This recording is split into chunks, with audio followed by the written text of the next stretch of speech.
Hey guys, it's Natasha, right? And if you are considering speaking in 2022, then this video is definitely for you.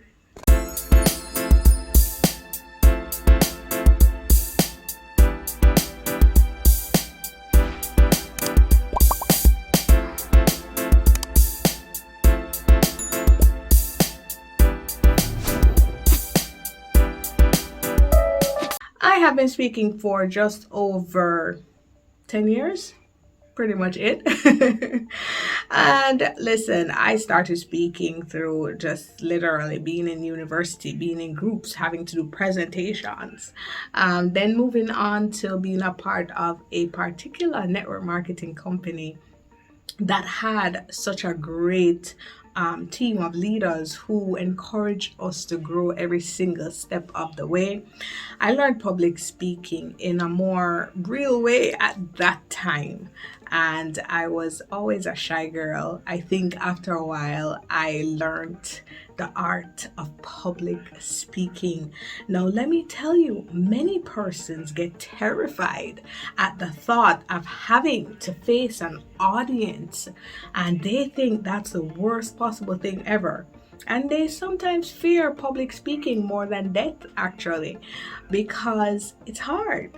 Can you imagine standing in front of a crowd of 500 people? You're going to be judged like 500 different times, right?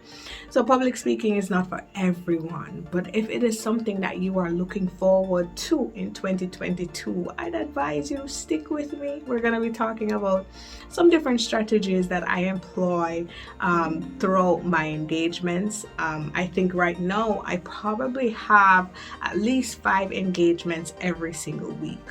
Now, when I say 5 engagements, I mean I have to speak whether it's virtual or in person. Sometimes it may be radio or talk show opportunities. Whatever the case is, every single time that I'm required to show up, I'm a speaker, or you have to know how to represent yourself.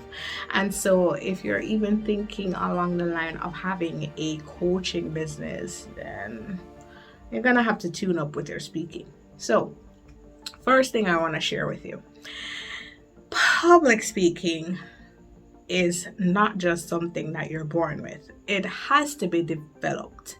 You will have to do the work. You'll have to put in the work.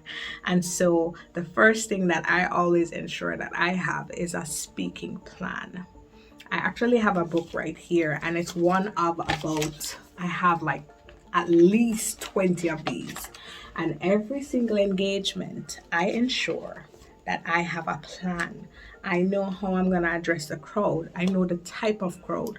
I have the list of my points, and I ensure that this is done for almost every single one. Sometimes, if it's like on a lighter note, I may do some very short notes and, put them in point format. However, you will have to ensure that you have a plan. What are you going to speak about? How are you going to address your audience? What kind of audience is it?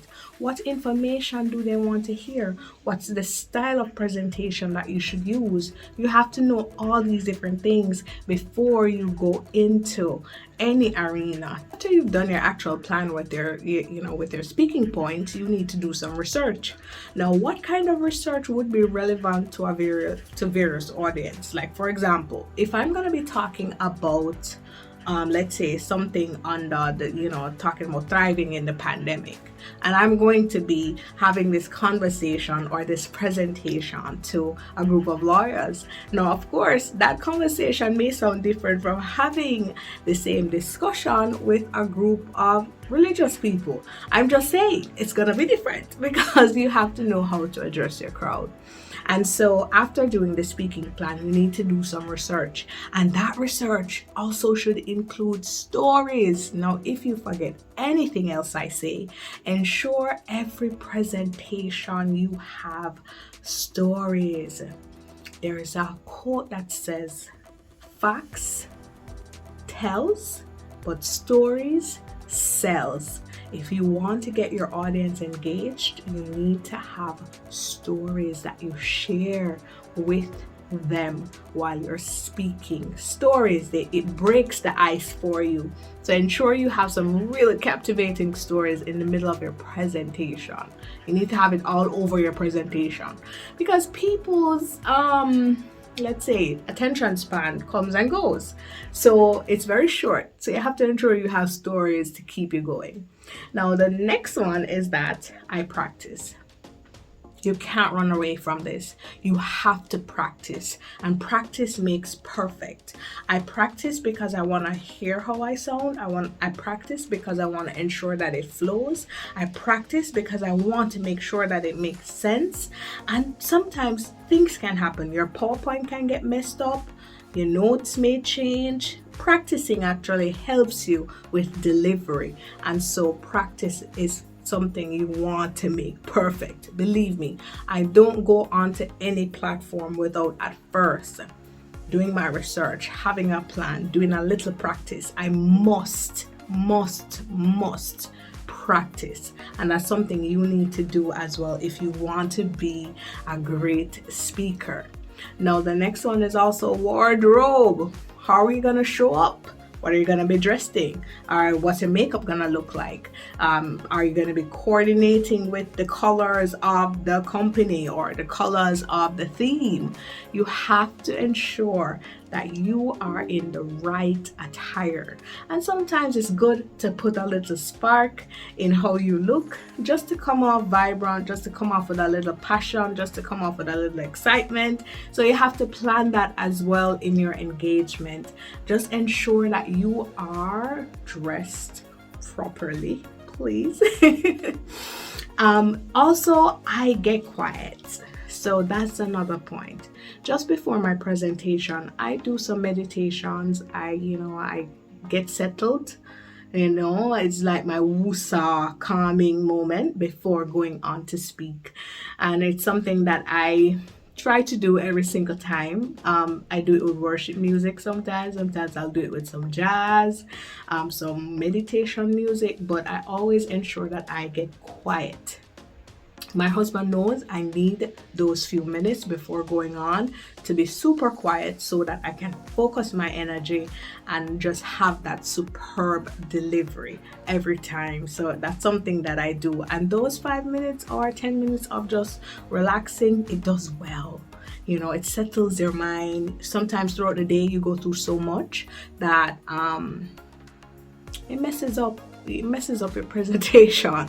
So you want to ensure that you detox before you go out there to offload on people, because sometimes we don't realize that our body language messes us up. So you have to ensure those things are under control. And a little meditation, little prayer, some worship music, it does it for me. So it might help you too. And then the other thing that I do is I also get pumped up. I know it sounds like an oxymoron, get quiet and get pumped up, but it works. It works. Trust me, it works. So once I get onto whether it's a virtual platform or in an actual space, I get excited. I vibe to the music. I talk with the people, and that gets me ready to it sets the tone for me going on the stage or just starting the conversation. So getting excitement, and people love passion. They love when you're passionate about what you're talking about. They will actually listen to you when you come off with more passion. So you have to ensure that you're excited about what it is you're talking about, if you understand what I mean. And then, when you make that entrance, you want to ensure that people are relaxed. They want to listen to you. You have something to say. After introduction, it's just your time to take it away. So be authentic. You don't have to be like any other speaker. You don't have to, you're going to ensure that you pull good nuggets from people, but you don't have to be like everybody. No, there's somebody out there for you that wants to hear your story. They want to hear your delivery. And so you don't have to be trying so hard. Oh, I want to be a John C. Maxwell, or I want to be this, that, Les Brown, blah, blah. Pull from all these great people, but show up as you. there's anything else I can leave with you guys is to enjoy the moment. I love speaking. I love talking to people. I love hearing their feedback. I love when they come and they say, Nas, oh, you know, that thing you presented on, it really connected. It meant something to me. All those different things. I love hearing that. But you have to be prepared. You have to be ready. You have to be confident. You have to go out there knowing something. I have this saying, I say, don't go empty-handed and don't go empty-headed.